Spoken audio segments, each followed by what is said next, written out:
एक जंगल में एक संत रहता था। इस संत के आश्रम में कई सारी गाय थी। एक दिन इस संत के पास एक गरीब व्यक्ति आया।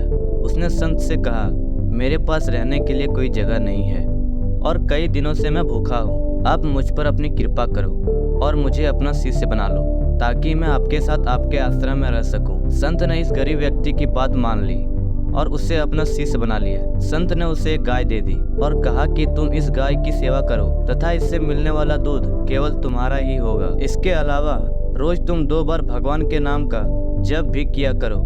संत की बात मानते हुए शिष्य ने गाय की सेवा करनी शुरू कर दी और रोज भगवान का नाम लिया करता था। गाय से मिलने वाला दूध शिष्य खुद ही पी जाता था। आश्रम में रहकर शिष्य काफी खुश था और एक दिन उसने संत का धन्यवाद करते हुए कहा कि आपकी वजह से मेरा जीवन सुखी हो पाया है। संत मुस्कुराकर बोले, ये तो अच्छा है। कुछ दिन बाद गाय खो गई।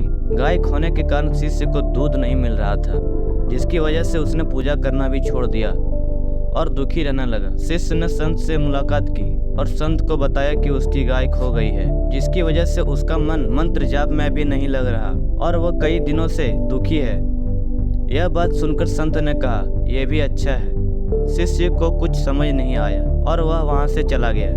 कुछ दिन बाद उस शिष्य की गाय मिल गई। वह बहुत खुश हुआ। उसने यह बात जाकर संत को बताया। संत ने गाय मिलने की बात सुनकर कहा, यह तो अच्छा है। यह सुनते ही शिष्य हैरान हो गया और उसने संत से कहा, मेरे जीवन की हर परिस्थिति में आप अच्छा है यही क्यों कहते हैं? संत ने जवाब देते हुए कहा, सुखी और सफल जीवन पाने के लिए सुख हो या दुख हर समय प्रसन्न रहना चाहिए। जीवन में आई बुरी परिस्थिति में अपने आप को दुखी नहीं रखना चाहिए। जब हम हर समय खुश रहते हैं तब जीवन से दुख का अनुभव स्वतः खत्म हो जाता है। संत की यह बात सुन शिष्य को समझ आ गया कि जीवन में चाहे कैसी भी परिस्थिति क्यों ना हो, हमें सदैव प्रसन्न ही रहना चाहिए। ऐसा करने से दुख महसूस नहीं होता और खुशी के साथ जीवन कट जाता है।